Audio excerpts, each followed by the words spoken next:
10:05 on this Thursday morning, the 27th of March, 1997. I'm Cliff May. It's a beautiful day in Denver. 64 degrees, 65 in Boulder. Just a little more febrile there, I guess. And I have as my guest in this hour somebody I've met before, and I've mentioned before on the air. Rich Curtis is the chair of the Communist Party of Colorado. Do I have that title correct? The Colorado District. The Colorado District of the Communist Party. And you have some other titles as well. You are also a commentator for the People's Weekly World, which is a national communist newspaper. The party's paper, yeah. Party's paper. And also he comments on WGNU radio. KGNU. KGNU. Up in Boulder. Right, KGNU radio up in Boulder. And let me just tell you before we start and before we get into this and let you have a shot too, how I met Rich. I was up and doing a debate in Boulder on the CU campus, and it was a debate on the media and whether there's too much. What was the title of the corporate control? Do you remember? I think people or corporations who's in control. People or corporations who's in control. And I was sort of the token conservative against three people who are all very left-wing, who all wanted to blast the media, who all think that the only reason alternative media don't have a larger audience is because of some kind of conspiracy, whereas I said they don't have an audience because people aren't all that interested. Now, we can get into that if you want. Rich was not one of the three people I debated. Rich was the moderator of this debate. You see, by the way, the audience was against me, too. That's okay. I am used to being Daniel in the lion's den. That's part of the role I play. Richard also wore a button that I thought was funny and interesting. It said, Marxists do it with class. Marxists do it with class. And, of course, as these jokes are intended to, you're supposed to wonder, do what with class exactly? And I suppose the entendre is meant to be vaguely sexual. So when we come back, which we will in just a second, we will talk with Rich Curtis. We will talk to him about communism in America. Why? How old are you? I'm 32. 32. Why a young, good-looking guy like this has decided to embrace communism at this point at the end of the 20th century. And we'll take your phone calls, and we'll probably argue a bit, and we'll have some fun. 623-8585. It's 10:08. I'm Cliff May on News Radio 850 KOA. At 10:11, I'm Cliff May here on News Radio 850 KOA. My guest this morning is Richard Curtis. He is a member of the Communist Party. In fact, he's the chair of the Colorado chapter. He also comments for the People's Weekly World, a national Communist Party newspaper. What's the circulation of that paper? I'm not sure. 50,000, 60,000? And KGNU radio in Boulder is someplace you can hear him. He's also, we're just finding out, a friend of Cord's from Boulder, who is a frequent guest on this show, at least by telephone. I didn't realize Cord's a member of the party as well. Cord, yes. See, I didn't know. Did you know that Dave Lauer, that he was I didn't know he was a member of the Communist Party. I thought he was just, member of the Democratic Party or something like that. That he writes for the paper. Well, okay, he does. Because you write for the paper doesn't necessarily mean you are. That's true. I'm sure you invite some others as well. And I've got some columns that he's written in front of me, and they have it's very interesting, and it's a nice logo. It's a hammer and sickle, which also takes the shape of a dove, which is supposed to suggest that communism is a peaceful movement, notwithstanding, I suppose, Afghanistan and Poland and all the many other countries that have been conquered and oppressed by communism. And oppressed by communism. Well, I think we know we disagree on that issue. Well, you certainly think that Afghanistan was oppressed by the Soviet Union. Surely you agree with that, even as a communist, no? Oh, no. The Soviets were invited into Afghanistan in order to defend the democratic revolution against a CIA-organized coup. I see. You think the people of Afghanistan wanted Soviet communism? Well, yeah, they voted for it. They voted for it in a free election? Yes. The Soviet Union came in after a democratic election, elected a Marxist president in Afghanistan, and the CIA decided they don't respect democracy, so they organized the Mujahideen. I see. So the Mujahideen is a CIA front. These are these people who died by the thousands, who fought so hard that they were able to fight back the juggernaut of one of the world's major armies, did so merely at CIA behest. Yeah, CIA and Pakistani intelligence. Do you really I would that I thought the CIA were that efficient and powerful an organization that they could make an entire nation fight for years and sacrifice themselves against the Soviets merely because the CIA asked them to or gave them $20 in an envelope. I don't think it's just because, I mean, obviously there are people who agreed with the CIA's ideology. You know, these are right-wing religious fundamentalists, the Mujahideen. No country in the world that has taken a socialist path to development has actually ended up developed. The Soviet Union is only the most spectacular failure of the 20th century. Its people have lost so much by taking this detour on the road to socialism for 70 years. All the other socialist experiments, from Albania to North Korea to the African socialist experiments, have failed just spectacularly. Does this not suggest anything to you? You wouldn't agree that socialist medicine in Cuba, for example, which now provides for a lower infant mortality rate than in the United States, is a success? Tell me the advances of socialist medicine in Cuba in terms of a medicine developed or a technology developed in anyone. Anyone? Yeah. Well, the Cubans developed a vaccine for hepatitis B, which is not allowed in this country, and therefore people die from hepatitis B. The Cubans developed a vaccine for meningitis, which also is not allowed in this country, and therefore 1,000 children a year die in the United States from meningitis. Because Cuban medicine is Cuban science and Cuban doctors are creating this wonderful medicine that we won't let our people have. It is so remarkable that if you look at Cuba, if you look at how many calories people eat, if you look at the way people live in that country, that you can still believe that Cuba is a communist success story. Well, I've been to Cuba. Cuba is a communist success story. You think the people are free and happy? You've been to Mexico. You know what it looks like in Mexico. People living in shacks that are, thatched with dirt floors. People don't live that way in Cuba. They have medicine. They have health care. They have access to cultural facilities. It's a beautiful country with beautiful people. Amazing. By the way, one thing I've got to add here, because it's important that people don't misunderstand this. Mexico is not an example of democratic capitalism.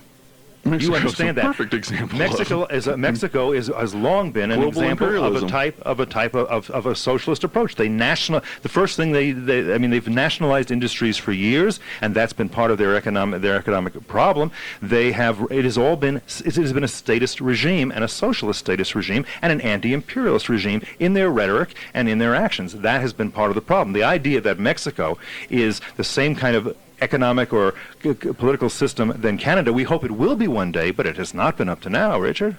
Well, that's the Mexican Revolution in 1917 had this socialist tinge, and yes, they nationalized a lot of resources, and since then, the ruling class that has been running the governing party for the last, 75, 80 years, they've been selling off all these resources, and Mexico is going deeper and deper into poverty as a result. Well, I'm not sure how it's not actually going deeper and deeper into poverty. They're actually no. Because you can look at the figures. There has been economic growth in Mexico. There has been some progress. There is still great poverty in Mexico, although its poverty is not as great as some other countries. As you know, if you look at it on any index, you would see it as a third world country, but wealthier than some. There's a middle class in Mexico. A lot of countries don't even have that. All I'm saying is the idea, and this is, and not just you, a lot of left-wingers and even liberals try to suggest this, that you look at a country like Venezuela or Mexico and say, there we have capitalism. That can only be said by somebody who doesn't understand capitalism, because it's not a free enterprise system. Never was. If it would be, and to the extent it becomes one, it will become more prosperous, almost for sure, because that's what happens. It's like that's what happens here, with a growing gap between rich and poor in this country, and growing poverty and growing infant mortality. It's interesting. You think, first of all, that we have growing poverty in this country after we've spent $5 trillion on poverty programs. As far as the growing gap between the rich and the poor, that is less important than people would make it, although it's good if you want to get class warfare going, because if the rich are getting richer but the poor are getting richer too, as they are, that's not so bad. Just 50 years ago, the middle class in this country didn't have things like bathrooms, air conditioners, cars, phonographs. A third of the people in this country didn't have indoor plumbing 1947. Now even poor people have amenities that in truly poor places, and I've been there in Africa, would seem like unbelievable wealth. What that means is the democratizing of prosperity that goes on here. So even if, as is true, Michael Eisner makes more than I can ever dream of making. Every year. Nonetheless, let me tell you, a middle-class person like myself can be very comfortable in this country and this culture compared to almost anywhere else in the world, because we've democratized we've democratized prosperity. I have, as you probably do, a home of my own. I have indoor plumbing. I don't have air conditioning because I live in Colorado, but I could have if I wanted it. I have a car. I have a CD. I have a microwave. I have pleasures that even rich people 100 years ago could only dream about. Well, that all may be true, but that also has changed for the next generation, the generation that's growing up now. I mean, younger people today don't have the hope of owning their own home. They don't have the hope of having a secure retirement. They don't. All of that eludes them because capitalist economy does not provide for the masses. I mean, we had a peak in the '60s, but now we're in decline. No, I think we are not. We are clearly not in decline. And what's more, these people, if they feel that way, that they're not going to be able to own their own home, if they feel that nothing's going to be done for their retirement, and if they're working, they're misinformed by people who are trying to incite class warfare. Now, Social Security is likely to fail if we don't repair it, and that again was a system designed by people on the far left who thought it was a good idea, and maybe it was for a while. It hasn't worked very well, and there are ways to fix it, as they have in Chile, for example. And let's come to this when we come back. Do you really think that people in Chile, a place where I'm sure you were one of the people who railed against Pinochet, do you not think that life in Chile now is better than life in Cuba today? Answer that when we come back. 623-8585, and we'll take your calls on News Radio 850 KOA. This is 1022 here on News Radio 850 KOA. 623-8585 is our number here on the Mike Rosen Show. I'm Cliff May. I am filling in for Mike while he does something else today. My guest is Richard Curtis, member of the Communist Party, chairs the local Colorado chapter of that party. He also writes for the People's Weekly World and is on KGNU Radio. We'll take your calls at 623-8585. Actually, before I'll take Dave on a car phone because I know how much those car phones can cost here in capitalist America. Dave, go ahead. You're on 850 KOA here in capitalist Denver. Cliff, I appreciate the promptness. Hey, let me just suggest something to you. You're making a very big mistake in arguing with this guy on an economic level. The simple fact of the matter is anyone that has eyes and can look around can obviously see the difference between the capitalist form of economics and all of the other isms that are not. So the issue then becomes, well, why do they frequently have a life? They continue to reappear, and a guy like this can get on the air at times and literally try to argue in the face of what is going on in the world. And the answer is because economics goes in cycles. And while right now he gets on the air and has no case, the next depression when it comes, the next turnaround, the next economic collapse, as it will happen eventually, suddenly he'll gain prominence and an argument. So therefore, what you want to take him on is the moral philosophy underlying socialism versus capitalism. And that has to do with the sanctity of the individual versus the rights, as you will, of the tribe, however it's called. Well, I think that's a risky road to take.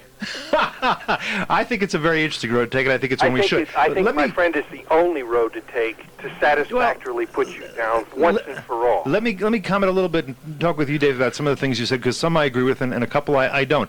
I think you're right that it should be, on the face of it, obvious that all the countries that have followed a democratic capitalist path to development, in fact, have become more prosperous and, of course, obviously more free. That goes without saying. If they're democratic, they're more free.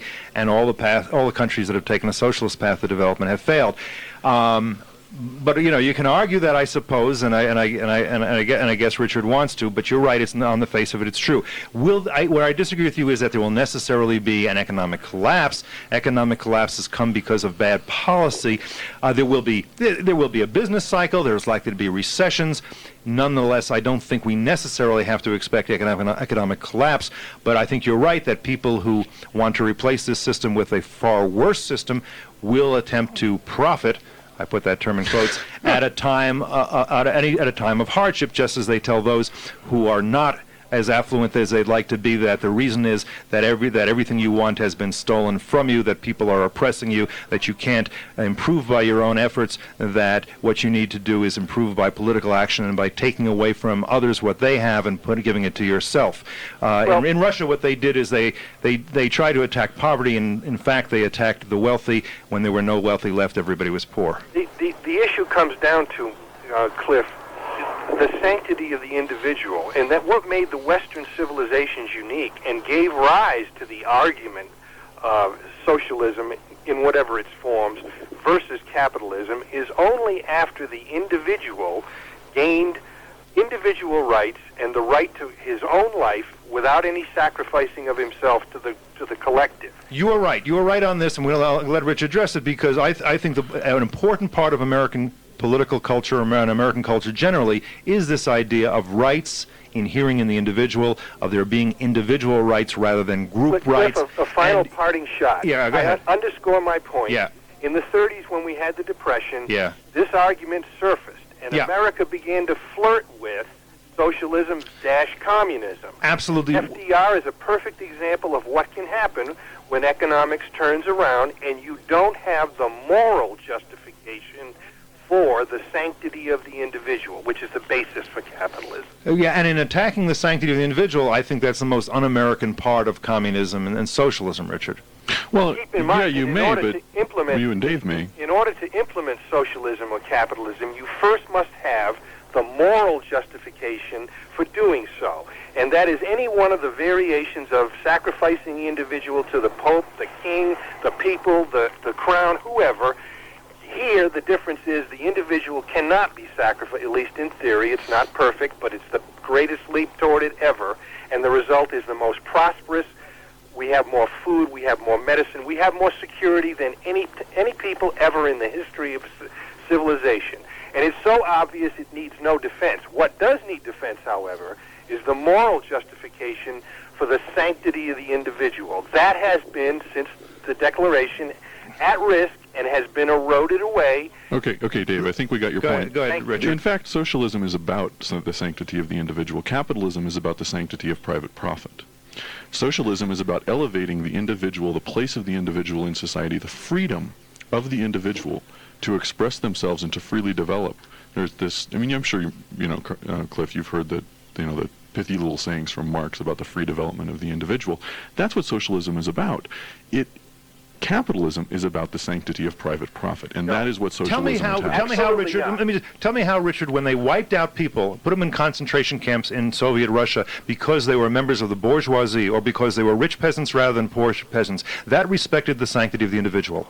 Well, I'm not sure exactly what you're referring to. I'm referring to the millions of people who died in famines inflicted upon them by the Soviet government. I am referring to the people in the Gulag Archipelago. Millions of people did not die in famines in the Soviet Union. Oh, you're a denier of that. There probably were thousands of people who died in the forced collectivization under Stalin, but in fact most demographers that figure of millions is based on faulty data. Most people think that the collectivization ended up saving more lives than it cost. Most do not think that, and you know that. Communists may argue that, but most do not. Have you read the demographic studies of this? I also know. I happen to be. I'm in my background academically is in Sovietology, and you spent some time in Leningrad. I spent a lot of time in Leningrad and all of the Soviet Union, but that's not how I. But the scholars on this, you can argue what you want, but the mainstream scholars on this don't think anything like what you have just said, and you know that's true. Robert Conquest, probably the best scholar of the period of the famines. Who says what? 20 million people. 20 million people died in the famine. Cliff, and how many would have died if we hadn't? If they hadn't caused the famine? No, if they hadn't Cliff, collectivized. Am I still on the air? None. Yes, you are. Go ahead, Dave. Look, I've got to run. Go ahead. One final comment. Cliff, you will remember my call. I will. When the economy turns around and you start hearing from our present government, again, all of the noises away from the progress we've made in the last few years. I appreciate. And to this individual, Richard, the problem is that you can never point to any representative of the people because your notion of rights and the elevation of an individual, as you just articulated it, if and to the extent you were ever able to demonstrate it, it would be at the expense of the rest of us. Thank you. Well, I'm not sure democracy is at the expense of the individual. Isn't that what this is all about? Isn't that what we want? Is your democracy? idea of democracy is socialism is democracy. No, it's not because you assert it. No. Capitalism is antithetical to democracy. I mean, I love the way that you pair the two, but somehow democracy is the people making decisions for themselves. No, that's a great idea, but do we have that in this country? We have it more than they ever did in Soviet Russia or in Cuba. Which really? Absolutely. I don't know that I believe that. All right, I mean, it seems to me that Michael Eisner, for example, has a lot more say than I do in what happens in this country, whereas in real democracy, people have an equal say.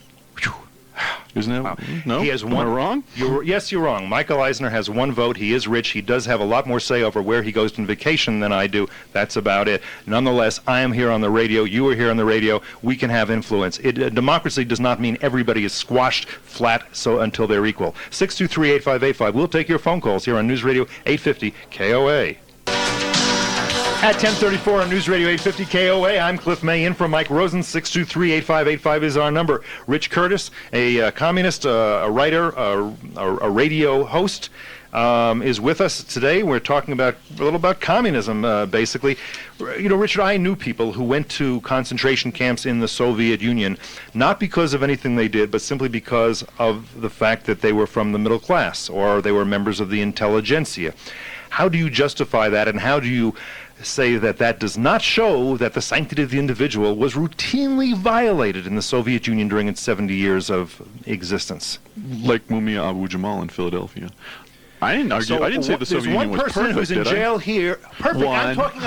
I'm talking about a Gulag archipelago. I'm talking about a system of concentration camps throughout Siberia and other parts of the country, filled with thousands of people whose only crime was what they thought or what class they were judged to be part of. How can you equate that with one guy who may be a killer who you don't? Well, we still have the highest incarceration rate in the world, double what the Soviet Union ever had, don't we?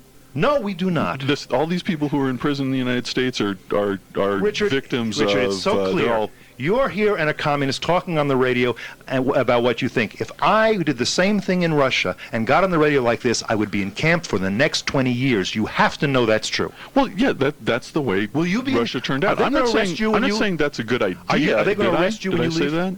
Well, no, you did not. Will you say that the Soviet Union was a spectacular failure in human rights? No, it was not. Perfect. It was not a spectacular failure. I mean, the Soviet Union had tremendous accomplishments in the arts. In the arts. We've got somebody who wants to talk about in the arts. In science, in medicine.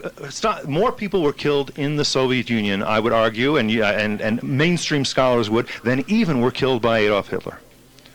And more people were in the concentration camps there. That's not true, because there were more people killed in the Soviet Union by Hitler. Stalin was not evil. Well, they wouldn't have been if Stalin hadn't killed his offspring. May have been. Huh? Stalin may have been. But see, why is it that socialism somehow is necessarily Stalin? Well, if you agree with me, I never if you agree with that. me on Russia, and some socialists would say Russia was a spectacular failure in human rights terms, I think you have to justify that statement. Then we go on to some other kinds of socialist countries. Let's go on to some other. But no, but you haven't even established that one. So I think that China. How many people do you think have been mass murdered in China during the Cultural Revolution? Well, the Chinese I've always found a bit mysterious, so I have a hard time talking about them. You have a hard time talking about them, so you're not really concerned about millions of Chinese being killed. I come out of a different trajectory. Well, actually, let me share an interesting story about China. I have an uncle who used to be a welding engineer for John Deere, and he once went on a trip to China to visit some engineers in the 1970s during the first stages of detente. And he talked with this older guy who was a welding engineer at some plant in China, and the guy was saying, listen, before the revolution, people used to come through my village every day with a cart to collect the dead bodies. After the revolution, that didn't happen anymore. I mean, isn't just basic survival kind of an important thing? Basic survival does not require communist oppression. Before the Chinese Revolution, they did not have free enterprise capitalism and democracy. I'm not arguing for every other system that lived. I'm not arguing for Genghis Khan. I am arguing for something that works as opposed to something that is unbelievably oppressive. Did you think Tiananmen Square showed the sanctity of the Chinese authorities for the people, for the individuals? No. Doesn't bother you too much. Do I have to? I mean, I didn't say. You're a communist. You're defending communism. Are you going to argue that the United States is perfect? No, not perfect. Superior. Well, see, I didn't say superior to China. Superior to Russia. I would argue that the Soviet Union was superior to the United States. I would argue that Cuba is a superior model to any third world model there is. Whew. I think I don't even have to argue that. We'll go to the phones on that one. Dan in Aurora, you're on 850 KOA. Good morning. Hi. Yeah, I wanted to talk about art. Some of the great composers, say, of the 20th century, like Stravinsky and Shostakovich, Prokofiev, these people could not write and express themselves the way they wanted to.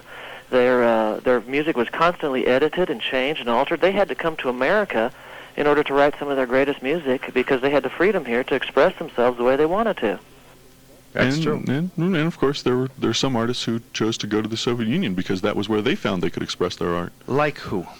I forget. That guy Reed. That's his name. They always bring this one guy up. I know. Let me Reed's tell you, a fun guy. Reed. What the heck? Dean Reed. Dean Reed. Is that Dean Reed? Yeah, he studied with Stravinsky. Let me tell you about Dean Reed, because this is interesting, and I know about Dean Reed because I was I lived in Russia.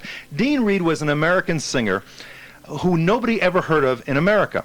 But in Russia, everyone assumed you have, because he defected, I guess, in the 50s, 60s probably, to East Germany. He spent time in Latin America first. Did he? Maybe he did. Before he went but he defected to East Germany, and lived in East Germany, and there, because he was a communist, they could say, you see, we're not prohibiting to you all of Western culture as you think we are, and as in fact they were, because Dean Reed, this wonderful American singer and communist, he's here, and he kind of did a sort of John Denver sort of routine with a communist flavor to it. And that was it. And this is the great artist that you cite. But he used to pack stadiums all over. Yeah, because they packed them. Because there was no competition, because they couldn't get the Beatles, because they couldn't get the people they wanted. They could get only this lackey of Soviet and East German communism, who eventually, of course, was killed. By whom, Richard? Do you know? That's a weird story. It's a weird story. I don't know. I wonder, though. I wonder, too. There's some darkness there. I think he was killed by the authority. The prevailing belief is we'll never know, because these are closed societies. There's no free journalism. Let me just finish this. There's no free journalism. I can't investigate as a journalist. You can't investigate as a journalist. So we'll never know for sure. However, it appears to be that in this closed society of East Germany, he was killed by the secret police. But it's a good example of how art flourished in the communist societies. All I know is Western press, and that's certainly the way the Western press portrays it. You're right. You can't trust them Western press guys. I always say that. Can I tell you about another fellow? This fellow's name he's one of the greatest trumpet players in the world. His name is Arturo Sandoval. He's from Cuba. He defected about 5 years ago because he couldn't play the music he wanted to play, he couldn't tour where he wanted to go, and he couldn't teach the way he wanted to. And he came to America, and I talked to him about a month ago. He's teaching at Florida University, and to suggest Solzhenitsyn is another example. I'm sure you've read the works of Solzhenitsyn, a great Russian writer. Look at what his life has been like under Soviet authorities. And I haven't. You haven't read it? I should have. Read One Day in the Life of Ivan Denisovich for sure. It's about the concentration camps of Russia, as many of his books are. Cancer Ward. No, he's a brilliant writer. One of the multitude oppressed under Soviet communism. Cliff, have a free day. Thank you. Have a free day yourself. That's a good phrase. 623-8585. We'll take a quick break. Back with Richard Curtis of the Communist Party and more of your phone calls, and me, Cliff May, and for Mike Rosen on News Radio 850 KOA. 1045 on News Radio 850 KOA 623-8585. I'm Cliff May. I'm going to go right back to the phones. I promise I will, because I know a lot of you are waiting. North Korea, can you at least say that's spectacular failure, or not even that? You can't even say that. Well, I mean, they're having that problem with famine as a result of the floods. A little problem with famine. That's inconvenient, isn't it? Oh, as a result of the floods. Well, they had 2 years in a row. They had record floods. We've had record floods in this country. How come we haven't had famines here? We're much smaller. We're a smaller country than Korea? No, I'm sorry. They're much smaller. What am I saying? So that size determines whether or not you have famine. Well, you have a flood in one part of the country here. Other parts of the country don't even notice, except from the news. But, I mean, a little country, a big flood, everybody notices. I see. It has nothing to do with their economic policies. Well, obviously, the fact that they're very isolated didn't allow them to take advantage of other opportunities. Isolated? They're next to Russia and China. No, how are they isolated? They're intentionally isolated. So they're intentionally isolated, and their isolation has made them poor. I don't personally agree with that approach. I think Vietnam provides a much better model. But, they got to do their own thing. How about Cambodia? Did you know the Khmer Rouge? That's a form of socialism that provides interesting results. That was a nice form that the United States supported. We supported the Khmer Rouge. Beautiful, wasn't it? Yeah, all that slaughter the United States paid for. We paid for it. We paid for the slaughter of the Khmer Rouge. We were pro-Khmer Rouge. Well, don't you remember the Vietnamese invaded Cambodia in 1879 because the Khmer Rouge were attacking border towns in Vietnam? But that had nothing to do with the Khmer Rouge. These socialists did later on in their own country. They called themselves socialists. They killed the intelligentsia. They wiped out anybody with an education, anybody who was a member of the bourgeois class. They were Marxists like you are. Doesn't that give you pause? Well, no, they might have said that, but I don't think they were Marxists like me. Otherwise, the United States wouldn't have given them money to help them do that. Larry and Parker, you're on 850 KOA. Hi. Yeah. I was going to say that the most insightful comment I've ever heard on why socialism is ultimately incompatible with democracy is that as the projects that the government takes on become more and more complex, larger, and so on, they take longer to complete. And then there's tremendous pressure, to continue the current plan, give us more time, and not replace the current regime. Mm-hmm. Mm-hmm. This was a comment made by Ludwig von Mises that I thought was very good. Yeah, Ludovic Mises is a very interesting writer on economic matters who early on in the 1930s saw the basic fallacies with communism and socialism and wrote about it. You know, it's really, I find it very odd that people have this idea that socialism is somehow non- or anti-democratic, because all of the socialists in history, I mean, all of the people who wrote socialist theory, all of the socialist activists, the reason they did it was to extend democracy. Well, no, that's the point. That was what they said. Democracy. We want to extend democracy. What they meant really was we want to distort and pervert democracy because their definition of democracy isn't like mine. My definition of democracy. Their definition was that everyone is equal and that everyone should be treated equally. You're an educated man. They should have equal You're an educated resources. man. You know what the word democracy means. It doesn't mean everybody is equal. Everyone has equal resources. Socialism it means does. rule it's by the people. ultimate form of democracy. Yes, you've just done exactly what I'm talking about, Richard. You have perverted the meaning. You have decided on a new meaning of democracy, and you say, I haven't changed the meaning, I've merely extended the meaning. Democracy means rule by the people. It does not mean everybody has equal resources. Everyone has the same number of Saturn cars in their garage. If everyone doesn't have equal resources, then how is it possible to have democracy? Because people get to exercise their power. Money is power. Money is one form of power. Money is the big form of power. It's just one form of power. Looks is a form of power. It's not the biggest form of power? Just one form of power. Just one among many. That's right, yeah. See, Steve Forbes is a very rich man. Ross Perot is a very rich man. Why are they not president today if money is power, Richard? Well, then I weren't correctly serving the class interest they were trying to represent. I didn't say you could just buy it, but I did say money is a source of power, and if you want that source of power, there are all sorts of ways in this society that you can get that source of power. Most of the people who are wealthy today were not wealthy as children. No, that's not true. That is true. Oh, where'd you get that? Not the demographers. There was an article. There was a big study done recently. What? It's old money. I mean, most money in the world is old money. No, it is not. In this country, most people who are millionaires were not millionaires as children. Most. I can get you the statistics on that. There is no question that what I'm saying is true. In fact, most do not even appear to be. I mean, they're people mostly who have private businesses that they own, that they started in most cases, and they're people who are well-off doctors or lawyers or that sort of thing. They are not. Most people are not Spicer Bredens. That's not how most people get their money. Because a millionaire isn't so meaningful. But when you look at the people who control billions around the world, are you telling me most of those people are new rich? I'm talking about in this country. Well, I haven't seen the figures, and neither of you, money for moves around the world. Money was. All right, Larry, thanks for your call. Long time up there in Al has been waiting. Very patient guy. Yeah. Go ahead, Al. Hi, good morning. Good morning. Enjoying the show. Thank you. I just heard Mr. Curtis toss off a usual... wait, how come we haven't had any women call? It must be a conspiracy that capitalists, the CIA is... not. Maybe not. But anyway, we should have some women call. Well, we'll take a woman caller. We'll take a woman call if we get one. Please call. Go ahead. We've had women in the first hour. I had women calls. Go ahead, Al. I'm sorry. He's talking about that home ownership being out of reach of today's young people, and I can tell him that my 4 children are all in their early 30s, and they all own a home, and all of their friends who want to own a home. But you were probably born a multimillionaire, weren't you, Al? Yeah, sure. Right. Well, no, actually, it's weird because I've been talking with a friend of mine who doesn't agree at all with my politics, and yet this is the thing that he constantly comes back to, and he's also 30-something, is that the opportunities that his parents had are completely out of reach. I mean, his father was, Catholic family. They had 8 kids. His father worked. His mother was able to stay at home. They were able to have a nice house, big enough house for all of these kids. My friend, who's also very educated and working in in finance. I mean, it's a reasonable industry to work in, and yet that opportunity is just not possible. I've got to take a break. I've got to make one point before I do, because there's such an interesting contradiction in what you're saying.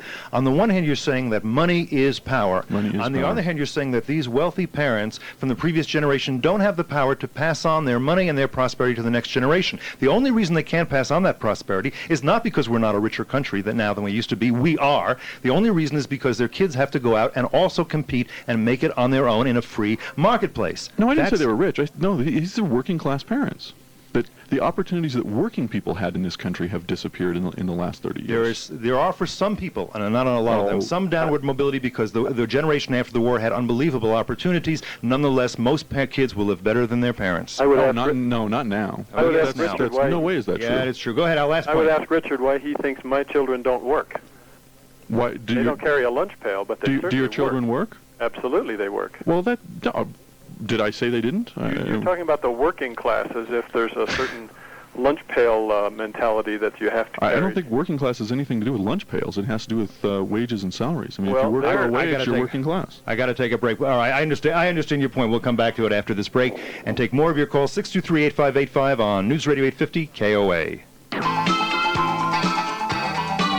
I know there are a bunch of people waiting to get in a word edgewise, so I'm going to hold Richard over through the news, and then I promise I'll let you talk to him and talk to me and make your comments. And again, my guest is Richard Curtis. He's a communist.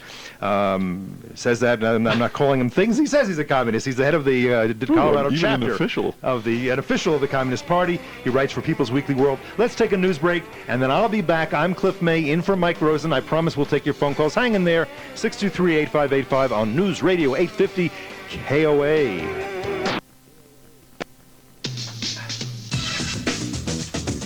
And it's 11:05 here on News Radio 850 KOA. 623-8585. I'm Cliff May. With me is Richard Curtis. He's the Bulldog Communist of Colorado. And we got Susie on a car phone. Richard had asked for a woman to call. We haven't had a woman. Okay. So Susie on a car phone. You're on 850 KOA. Hi, how you doing? I'm doing good. Good. I was just going to ask your guest if he ever lived under a communist regime.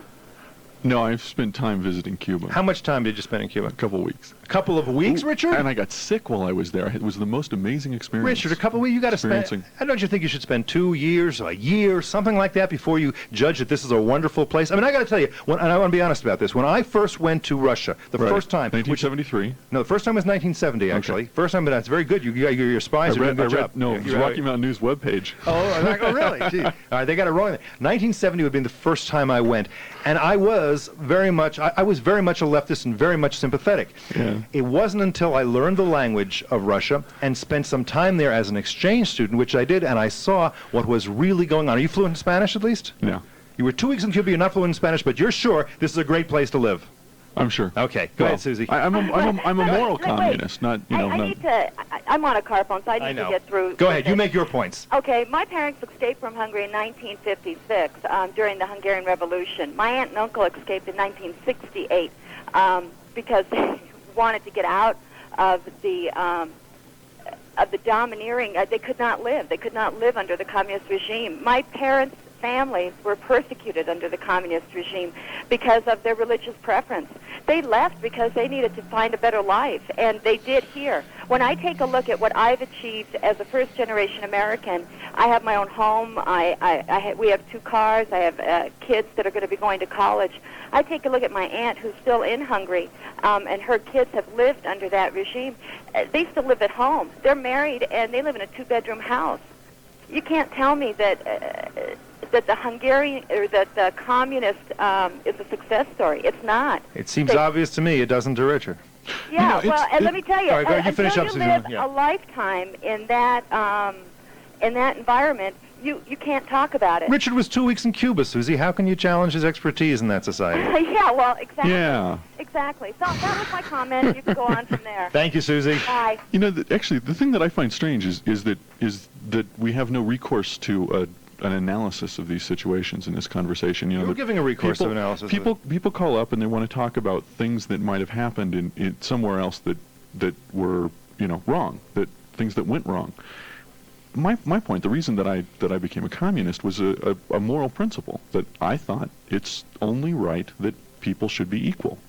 And it's only right that the government should make them equal by crushing down those who poke their head out of the masses. Is that it? That it's only right that people have recourse to democratic methods to run society. It has nothing to do with democratic methods. But I do agree that resources should be shared. Some resources should be shared, not all. I can't just say, give me your shoes, Richard, give me your shirt, just because I'm the government. Well, my shoes wouldn't fit yours.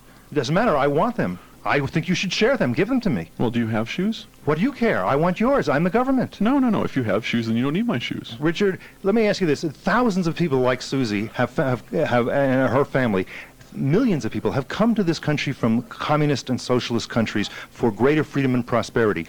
Very few people have come from America or Britain or France and gone to Russia and Hungary and China for freedom and prosperity.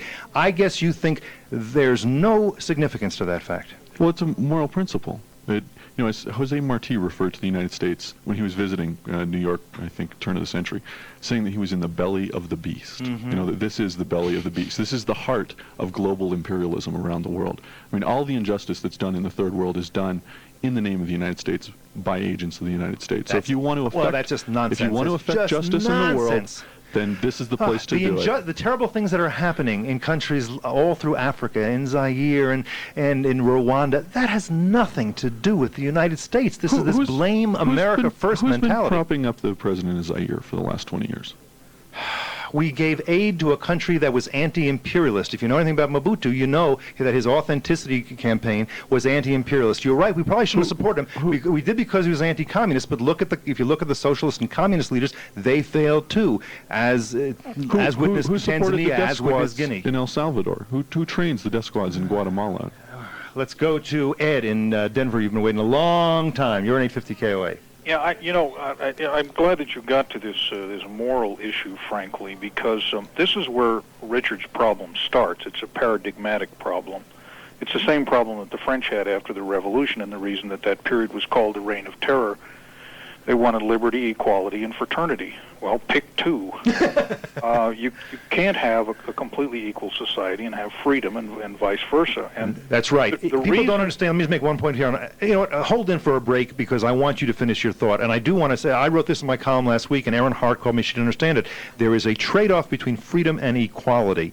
If you insist on more equality, you will have less freedom. If you give people more freedom, they will end up more unequal. That's a big difference between liberals and conservatives, and also people like yourself. Well, I know you're not a liberal, you're further than that. But there is a trade-off, always has been, between freedom and equality. I favor more freedom, even if people may end up more unequal.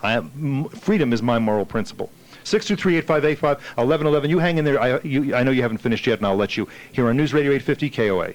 On News Radio 850 KOA 623-8585. I'm Cliff Mahan for Mike Rosen, talking with Richard Curtis, one of Colorado's most prominent communists, about communism and socialism and liberalism and that sort of thing. And Ed, I had to cut you off to take a break, but go ahead. I want to let you get your points in. Oh, that's fine. The principal thing I called about, because you've hit on many of the problems, of course, is simply this, that when Marx wrote about capitalism, there was no such thing.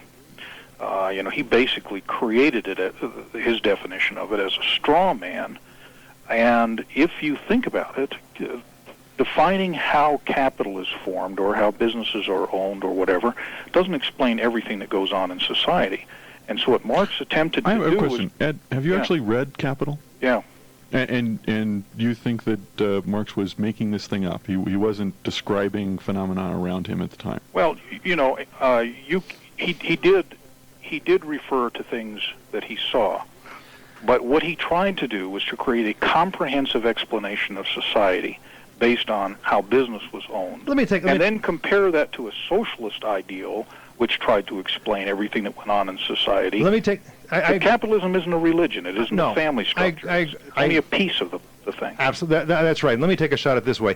I would say that Adam Smith was the first guy to look around at the growing prosperity in this country and certain others and say, what is happening in England? And say, what is happening here? And not to invent a system by any means, he simply described capitalism. He described things like the invisible hand. He talked about supply and demand. Marx came later, obviously, and what Marx did was to try to, as Ed just said, to fit capitalism into a huge worldview that put economics and cultural and all sorts of things together in one pie. It was sort of it was a great example of intellectual hubris, arrogance, that he was going to figure out the universe, I don't agree with that, and then figure out a better way, and then come up with an artificial system of economics, which he, out of his intellectual arrogance, simply asserted would be fairer, more democratic, more prosperous, that it would work because he, as a smart person, could figure that out. And then generations of intellectuals wanting one simple explanation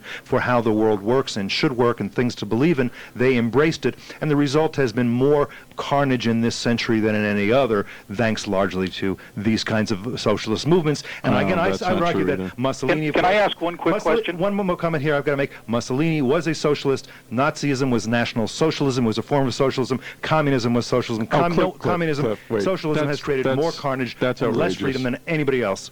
The fascists were protecting the capitalist class. They were protecting private ownership. That is ultimately the point of fascism, is to protect private ownership. Not true. Not true. Not true. Because they would expropriate any capitalist property and anybody's property that they didn't like. Right. If they protected private property, the Nazis would not have taken private property from the Jews. They would have taken the gold from their teeth. Nobody who respects private property takes the gold from your teeth. Only governments do that. Governments that have power and no respect for individuals. They were protecting particular private property for sure. The old German private property. There was no principle of private property. Go ahead, Ed. Last comment. Yeah, my quick question is, isn't being a prominent communist kind of like being the chief astronomer at the Flat Earth Society? Oh, well, all right. Thank you for your call. You can answer that if you want to, Richard. Well, that's fine. Ed's being pithy. Let's go to Sharon in Boulder. Another woman on the line. Another woman. Not only a woman, but a woman from Boulder. Right. Oh, my God. Be careful what you wish for, Richard. You may get it. Okay, first of all, I would like to make a comment. I'm a second-generation American. My mother and my father lived in a home, in a house. When I grew up, I lived in an apartment, and all my friends did. You were very wealthy if you lived in a home when I was growing up. Now, I live in a home for the first time when I got married, and my children live in a home. It certainly didn't scar me one way or another that I didn't live in a home when I was growing up. That's nice, but what's your point? What does that mean? Well, you were saying that nobody can buy a home. Well, no, I'm saying that the economy is in a state of decline, and that opportunities for working people are less now than they were 30 years ago. We have low inflation. Now, wait a second. When I was growing up, it was in a state of decline? That it was not in a state of decline when my mother... No, the 60s was an economic peak. Sharon, you don't understand what Richard understands. We have been in a state of economic decline in this country for 200 years. And if it goes on this way... that's not what I'm saying. Okay, right now, let me throw this out there. Right now in this country, we have the highest employment numbers we have ever had in history. We also have low unemployment. Those are two separate things, as I'm sure you understand. In other words, more people working in this country than we have more jobs in this country as ever supplied before. We have very low unemployment. We have low inflation. We have millions of people with their own homes and their own cars. The stock market is at highs. We are exporting more than any other country in the world. Our manufacturing sector is as big a share of the economy as it ever was. We produce more food with fewer people doing it than ever before and feed more of the world than ever before. Is this evidence of decline? We have the highest incarceration rate in the world. That has nothing to do with the economy. You want to talk about criminal justice? I'm talking about the society. You said economic decline, and now you changed the subject. No, we are definitely in economic decline. Wait. I have a couple of questions. All right, hold on. I'm going to take a break, and we'll let you have your questions of Richard right after this. 623-8585 on News Radio 850. KOA 623. We're talking about communism and socialism and like subjects with Richard Curtis. He is the chief communist of Colorado. And we wanted to get him on the air. Huh? I liked Bulldog a while ago. Bull goose communist is good. That was Ken Kesey's phrase. Bull goose meaning the premier. Kind of one. He's honking, first among the bull goose communists. Go ahead, Sharon. So, Richard, my three questions to you are: what is it that you do for a living? Second of all, well, actually, go ahead, I'm not allowed to talk about what I do for a living because I work for a little nonprofit, and we want to keep that separate from my politics. I see. So you do earn a living. I'm working class, yes. Oh, okay. Wait a minute. That's what that guy before was talking about. Working class thing. Yeah. I work. I'm working class. You work. You're working class. Sharon works. She's working. If you work, you work in class. You represent the owning class. I don't. I'm honestly. Okay, wait. I'm in favor of people have property rights as they have other kinds of rights, and I'm in favor of those kinds of rights. Absolutely. I favor working people, and I favor people who own. Working people own things. I don't want the government to come and take away what you own. I don't want the government to come and take the fruits of your labor. The things that working people own are really irrelevant in America today. They're not irrelevant to me. I want my house, and I want my car, and I want my CD. But that assumes that in a system that wasn't based on private property, that you wouldn't have a home and that you wouldn't have CDs. Indeed, and of course you would have a home. And with today's technology and today's economy, in socialist America, you'd have CDs too. My best friend in the Soviet Union, when I was a student here, let me tell Sharon this. My best friends in socialist Russia, he was a translator from Slavic languages. She was a mathematician who taught at the university level. They lived in one room in a communal apartment, sharing with more than 10 people, one kitchen and one bathroom, because that society could not produce prosperity for its people. Go ahead, Sharon. Okay, the second question is, Richard, if you find it so appalling to live here, why don't you live in Europe, in Cuba, where you think it is the greatest thing since sliced bread? Or what's wrong with Russia, where you could be amongst your own? in Russia now with the nouveau riche and the mafia. Well, there are 5% who are still communists like you. You could help their movement. What about the last 5 years? What were you doing? No, it's the thing. It's a moral principle that when one is a socialist in a capitalist country, that to leave is an act of cowardice. It's giving up on the struggle.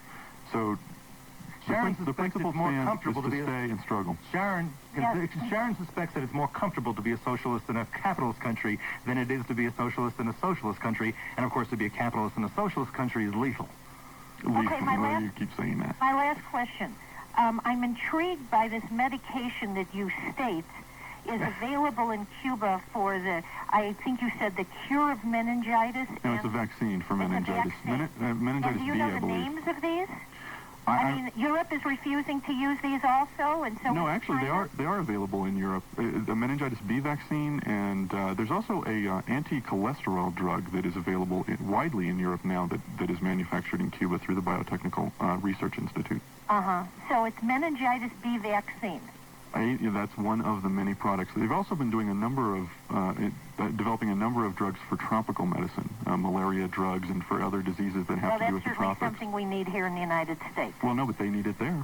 Well, right. So fine, they got it there, right? What they probably need is meat more than once a month. So what they probably need is not to pay half of their salary just to feed themselves, as they do. It would be nice if they didn't have to deal with an immoral and illegal blockade by this country. And it's because they can't sell their wonderful products to us that they're not as rich as they should be. Well, it's like they can sell to the rest of the world, but they can't sell to capitalist America. They're going to be poor. Well, it's also a lot of things they can't get in order to... They can get them from Europe. Well, no, they get them from China. They can get them from North Korea. What can't they? What do they need from us? They can't get from Canada, or France, or Germany, or Russia, or China. What? Well, I think it's partly a matter of that having the free access, or relatively free access, so that and us also having the free access to Cuban goods. They're not poor because of us. Well, we seem to be getting the cigars in here with no problem. Well, no, that's the point. Is that Cuba does much better than anywhere else in the third world. They are significantly less. They don't do better than Chile. Go spend 2 weeks in Chile. I was just talking with a political scientist. Came back from a month in Chile, and it is amazing. By any index, people in Chile are living better than people in Cuba. That's simply fact in terms of how many calories they take in, how much they have to work to get the things they need. What about freedom? What about their access to health care? What about their infant mortality rate? What about their suicide rate and their divorce rate? We got all of which is significant. I know we do. Isn't that the point? I guess under socialism, people don't get divorced. We also have mass suicides in this country, and we have mass murderers in this country that they never had those. They never had. They had mass murderers. They were called the government of the Soviet Union. There was one case with a mass murder in the Soviet Union. Its entire history. It's estimated in the United States today that there are 50 mass murderers of the caliber of Jeffrey Dahmer running around. Sharon, thanks for your call. I have to take a break. 623-8585. Back with your calls on News Radio 850 KOA.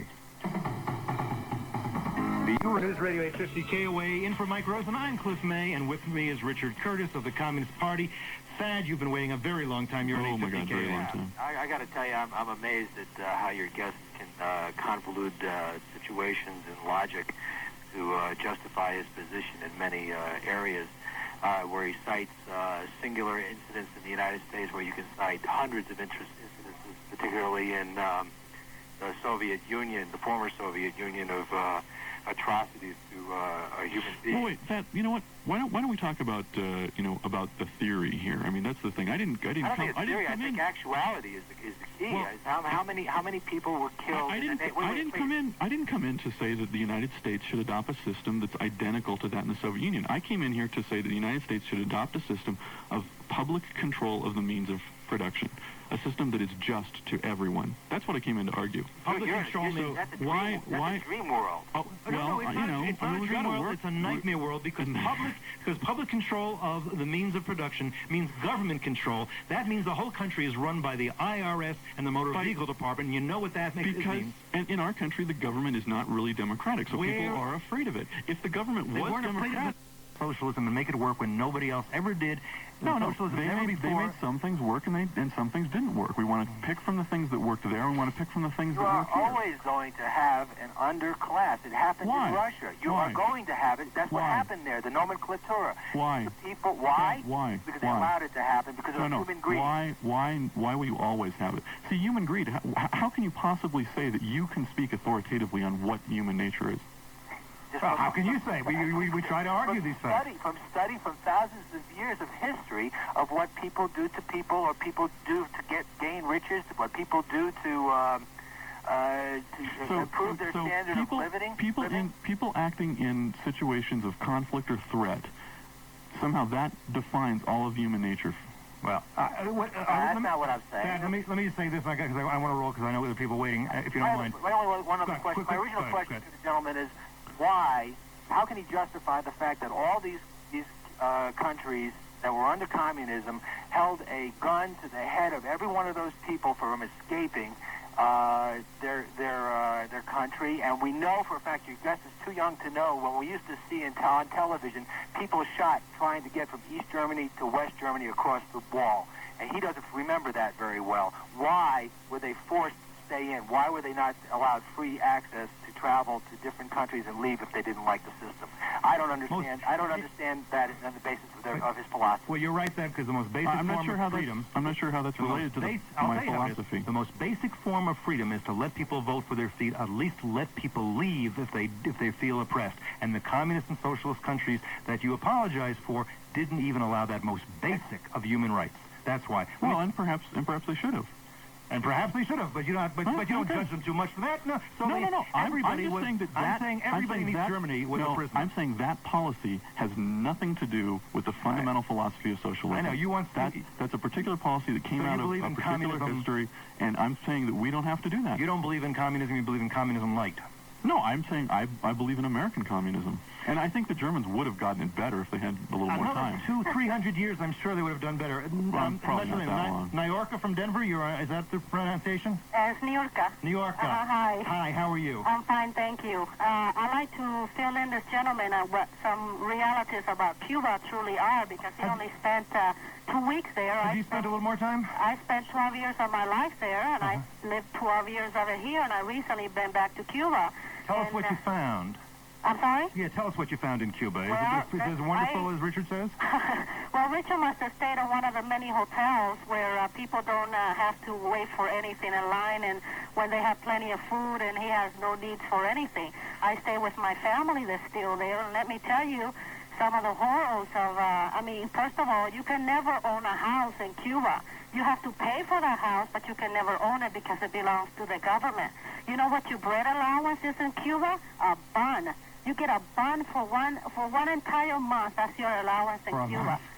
And if you're a peasant living in rural Mexico, you don't have any bread allowance. But you have a means to get that bread. Nor do you don't have any means to get anything. That's hardly true. You know what true. happens to people if they're caught with beef, eating beef, killing beef? They will spend 9 years in prison.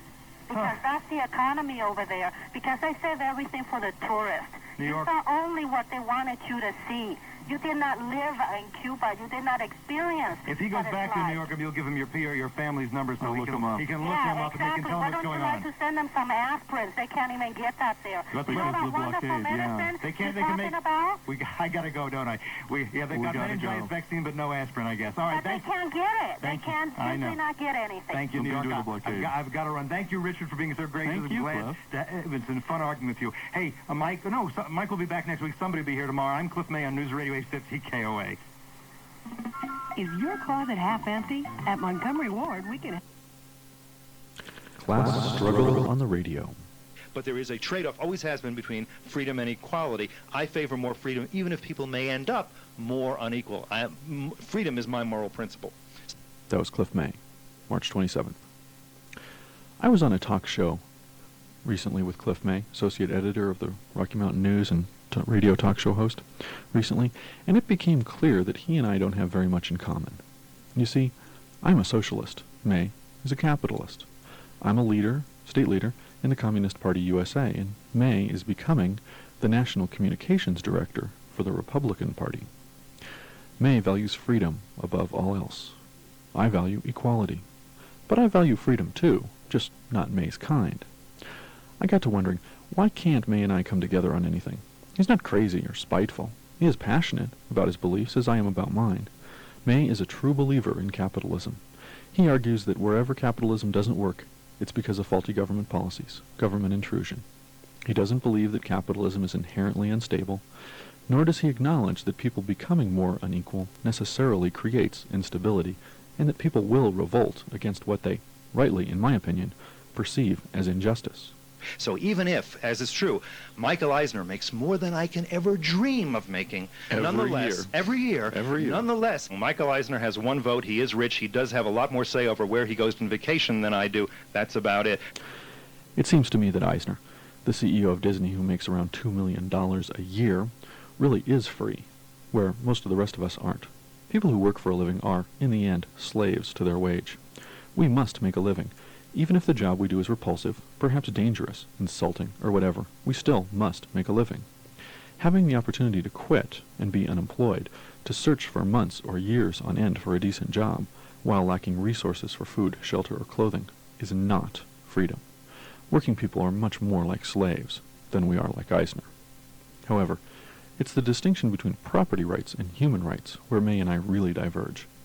I think he would like it if I could reassure him that socialism is not a threat to property, which really means a threat to privilege. But I can't. It's just true that the socialist analysis is that the privilege inherent in the private ownership of the means of production, i.e. factories and large landholdings, is the real threat to human rights and to real freedom. Just because rich people can do as they like, move their money wherever they want, does not mean that the rest of us are free. More importantly, the freedom of capital to seek the greatest profit anywhere in the world is very often in direct conflict with human rights. So, while I cannot agree with May that one must choose between freedom and equality, I will concede that one must choose between the freedom of capital and human rights, including equality. Equality is my moral principle. The point that really drove me batty about May's ideas is his suggestion that Mussolini and Hitler were not supporting capitalism because they didn't fully respect private property. The part about this that I find most mystifying is that May is Jewish. He ought to be more aware of history. In the real world, which exists outside of and separate from May's fantasy world of property rights without class distinctions, fascism is a political tool of capitalism. Capitalism in crisis. In Italy, Germany, and Spain, the fascists came to power to protect the state which represented the interests of capitalists. And people like Cliff May, a Jew, and me, a communist, were exterminated. It's not a good world, it's a nightmare world because public control of the means of production means government control. For all their protests, the ruling class is really afraid of democracy. Democracy means control of society by the people. Economics is just one part of society, the democratic control of which is required for any successful application of democracy more generally. Capitalists are, at the heart of it, anti-democratic because they think they know best how to run society. Property rights, their rights, above all else. Above and against the human rights of the rest of us. This fear of democracy goes all the way back to the beginning, you know. The people who wrote our Bill of Rights gave many more rights to property than to people. Madison, for example, knew that if ordinary people had power, they would vote for a fair redistribution of wealth, since all wealth is, in the end, a social product. Private accumulation is fundamentally unjust. The ruling class, then, and since, has gone to great pains to limit democracy, to keep working people from just voting for justice. I predict that Cliff May will be wildly successful in his new job. He's like a preacher for capitalism. However, I also predict that this system he worships won't be around all that much longer. Someday, hopefully soon, working people will run the country. Someday, democracy will triumph over the privileges of the owning class. I'm Richard Curtis.